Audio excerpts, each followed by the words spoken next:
an old saying, there's an old song that's called "Breaking Up is Hard to Do." And if you've ever been there, you know it's true. So what can you do to keep from breaking down in the middle of the breakup? Michelle Walton is an expert on couples communication, and she joins us now to help us figure all that out. Thanks so much for being with us. Thanks for having me, Janie. How are you today? I'm good. How are you? Good. Listen, there was a big story that hit the internet earlier this week. A love letter, a Dear John letter went viral, had 1 million hits. A girlfriend found out that her boyfriend was allegedly cheating when she found his Facebook open. So she writes a letter in red ink, and it was classy and clever. But despite that, it went on the World Wide Web. Now, some of the viewers of the letter said, oh, she had restrained anger and that she was passive aggressive. And some of her supporters said it was the best breakup letter ever, that she was their hero. But the issue is, how do we properly end a relationship? Right. It's confusing. It's kind of muddy waters out there when you've had this relationship with someone for a while. Very much so. And I think that we're tainted and jaded by reality TV. Oh, absolutely. By social media. Think about what happens on The Bachelor. A rose means that your love life is over. Right. Or if you're a housewife, you find out that you're getting divorced in the media.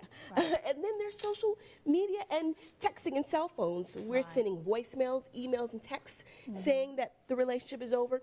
Very impersonal. Very impersonal. And what the research is telling us, in 2010, a research study of breakup stories told us that social media definitely is the coward's way out.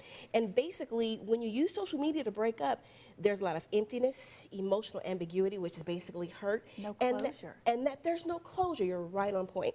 So Janice Lieberman, who is a well-known relationship therapist, tells us that a proper conversation must happen in order to end a relationship. And people are afraid to do that oftentimes because they don't want that.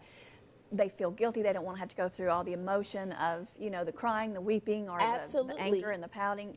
But it's important for both parties, don't you think? Absolutely. The act of breaking up is the first step to the aftermath, which is healing, and then a new relationship. So here's a couple things that I'm suggesting. Basically, meet, state, and forsake. All right. So the meet means break up face to face and not on cyberspace. Okay? As that study said, it basically is a coward's way out, and it leads to a lot of uncertainty. Secondly, is state.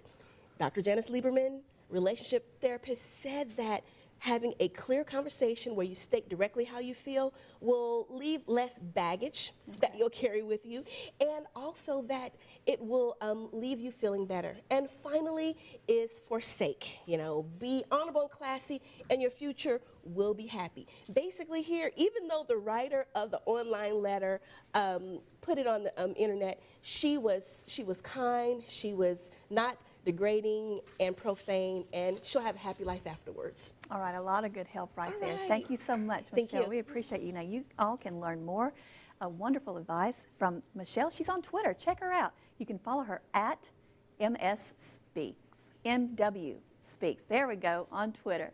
All right, turning.